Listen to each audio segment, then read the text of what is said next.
அட நீ வேற. சிபி தம்பி மட்டும் இல்ல, நம்ம மீனாவே அவளை ஏத்துக்கல. மீனா அவ அண்ணன் மகளுக்கு கட்டி வைக்கலான்னு இருந்தா. அதுவும் நடக்கல. சிபி ஆசைப்பட்ட பொண்ணையும் கட்டாம, மீனா ஆசைப்பட்ட பொண்ணையும் கட்ட விடாம இவ தாலிய வாங்கியிருக்கா. அப்படி இருந்தா எப்படி நல்ல செய்தி வரும்? ஜனமா பாருங்க, உங்க முன்னாடியே தமிழ்ல என்னென்ன பேச்சு பேசுறாங்க பாருங்க. நீங்க பாத்துட்டு அமைதியா இருக்கீங்க. 4 வார்த்தை நறுக்குன்னு கேட்டு விடுங்க ஜனமா. உங்களுக்குலாம் வேற வேலையே இல்லையா? கேடி, கொஞ்சம் அமைதியா இரு. ஓவரா பொங்காத. பொங்க வேண்டியது நம்ம இல்ல. வெயிட் பண்ணு. ஏன் மீனா, உன் மருமகதான் கொண்டு வந்து நீட்டுறானா? நீயாவது சொல்லக்கூடாதா? கல்யாணம் ஆகி எந்த நல்லதும் நடக்காதவ கையால. நிறுத்துங்க. எங்க வந்து என்ன பேசிட்டு இருக்கீங்க?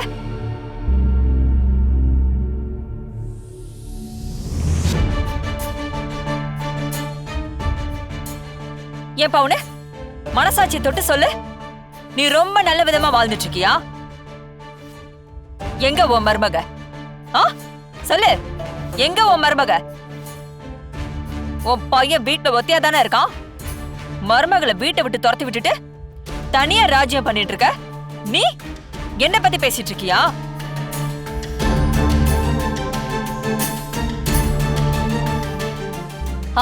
இன்னொருத்தவங்க என்ன பேசினாங்க? லக்ஷ்மி, உன் குடும்பத்து நிலைமை என்ன? உன் பையன் உன்கிட்ட பேசுறதே இல்லையாமே. எப்ப பாரு உனக்கும் உன் மருமகளுக்கும் நடக்கிற சண்டைய விளக்கவே முடியலையாமே. தனி கொடுத்தனம் போறதுக்கு ஏற்பாடு பண்ணிட்டு இருக்கானாமே உன் புள்ள.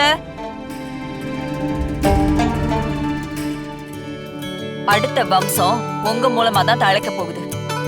அதனால்தான் உங்களுக்கு விபூதி வச்சு விட்டேன்.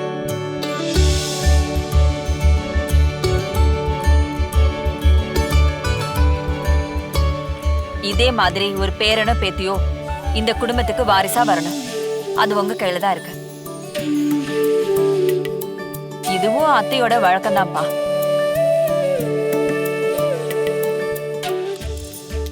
என்ன சரளா, இனிமே இப்படி எங்கேயாவது பேசுவ? சத்தியமா பேச மாட்டேன் மீனா. தெரியாம பேசிட்டோம். ஆளை விடுங்கள. குழந்தைய வாங்கிக்குமா. முத்தம்மா, அத கொடுங்க. இந்த தமிழ் அவங்க கிட்ட கொடுவோம் கையால.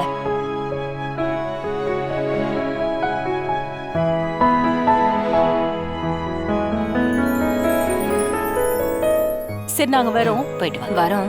வாங்க. அப்ப நாங்க போயிட்டு வரோமா?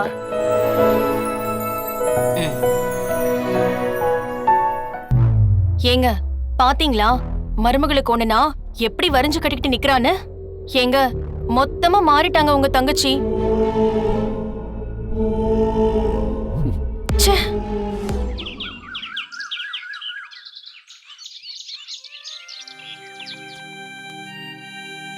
தமிழ், ஜனமா சாப்பிட்டீங்களா? உன் மாமியார் ஆப்பம் ஒண்ணு செஞ்சு கொடுத்தா. டேஸ்ட் அப்படியே நாக்குல நிக்குது.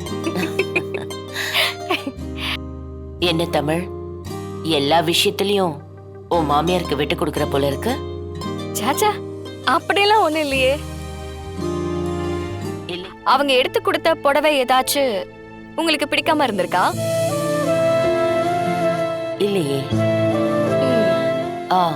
தோ இப்ப நான் கட்டியிருக்க புடவை கூட அவ எடுத்து கொடுத்ததுதான். கண்ணாடி முன்னாடி போய் நின்னு பாருங்க, எவ்வளவு சூப்பரா இருக்குன்னு.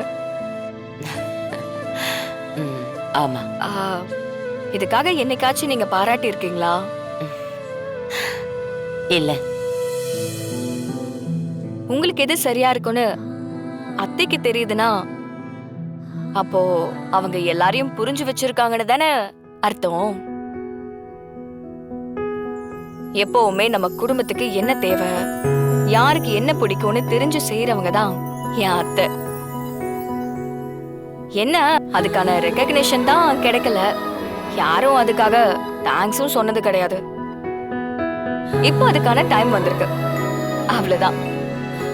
நீ இந்த குடும்பத்தை மாத்திரியோ இல்லையோ, இந்த குடும்பத்துக்குள்ள யாருக்கும் தெரியாத பல விஷயங்களை தெரிய வைக்கிற.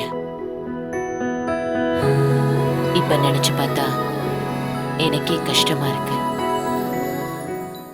எதுக்காகவோ நான் மீனாவை திட்டிருக்கேன். மீனா மேல கோவமா இருந்திருக்கேன். ஆனா இப்ப யோசிச்சு பார்த்தா மீனா நிறைய விஷயத்துல சரியா தான் இருந்திருக்கான்னு தோணுது. நான் தான் அவளுக்கு சரியான ரெகக்னிஷன் கொடுக்காம இருந்துட்டேன். எந்த சிச்சுவேஷன்லயும் எந்த நிலைமையிலயும் பொண்டாட்டிக்கு ஒரு பிரச்சனைனா முதல்ல புருஷன் தான் முன்னாடி நிக்கணும். அப்பதான் அந்த வாழ்க்கை தாம்பத்தியம் நிலைக்கும். அது மட்டும் நடக்கலன்னு வையேன், கட்டின புருஷனே நமக்கு சப்போர்ட் பண்ணலன்னு கட்டினவ மனசு அப்படியே துடிச்சு போயிரும். ஒரு குடும்பத்துக்குள்ள கல்யாணம் பண்ணிக்கிட்டு வந்தவ சந்தோஷமா இல்லைன்னு வை, அந்த குடும்பமும் நல்லா இருக்காது, கட்டிக்கிட்டவன் வாழ்க்கையும் நல்லா இருக்காது. அத தெரிஞ்சுக்க. அப்பெல்லாம் எதுவும் இல்லம்மா, அவ சந்தோஷமா தான் இருக்கா அப்படின்னு நீ சொல்ற, அது மத்தவங்களுக்கு தெரியலையே. தெரியாத மாதிரி நீங்க சந்தோஷமா இருந்து என்ன பிரயோஜனம்? இங்க பாரு, தமிழ் வாயாடிதான், திமிர் பிடிச்சவதான், கொஞ்சம் அதிக பிரசங்கத்தனமா ஒரு சில விஷயங்களை செய்வா. அதெல்லாம் இல்லைன்னு சொல்லல, அதெல்லாம் தப்புதான். ஆனா அவ உன் பொண்டாட்டி. அத உன் மனசுல ஆழமா நிறுத்திக்க. நீ உன் கடைசி காலம் வரைக்கும் எந்த நிலைமையிலையும் உன் பொண்டாட்டியை நீ விட்டு கொடுக்க கூடாது. என்னடா சரின்னு சொல்லு. சரிம்மா, சரி. இனிமே இந்த மாதிரி ஒரு சிச்சுவேஷன்ல நீ இப்படி கல்லு மாதிரி நின்னு வச்சுக்கோ, பெத்த பிள்ளைன்னு கூட பார்க்க மாட்டேன், கொன்னத்தை அப்படி திருப்பிடுவேன் பாத்துக்க. பாடவா. அம்மா, என்ன திடீர்னு உன் மருமக மேல இவ்ளோ அக்கறை காட்டுற? உனக்கு தான் தமிழை கண்டா ஆகாதேம்மா. அது எனக்கும் அவளுக்கும் 1000 இருக்கும். அது மாமியார் மருமகளோட பிரச்சனை. அவ மேல இருக்கிற ஒரே கோவம் அவ ஜெயராணிக்கு சப்போர்ட் பண்ணதுதான். இந்த உலகத்துல எந்த மாமியார் மருமக அப்படியே சேலையும் நூலும் மாதிரி பிரியாம இருக்காங்க? தமிழ் சொன்னது பொய் தான். ஆனா அந்த பொய் எல்லாருக்கும் எவ்வளவு சந்தோஷத்தை கொடுத்துருக்குல்ல.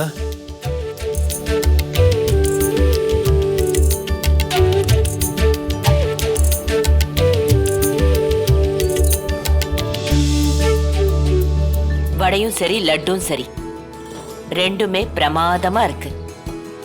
இதுல யாரு ஜெயிச்சிருக்காங்கன்னு என்னால சொல்லவே முடியாது.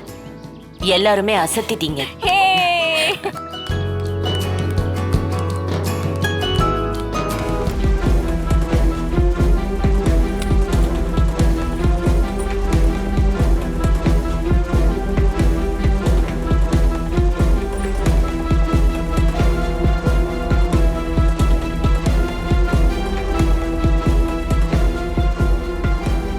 மீனா, கைய நீட்டு.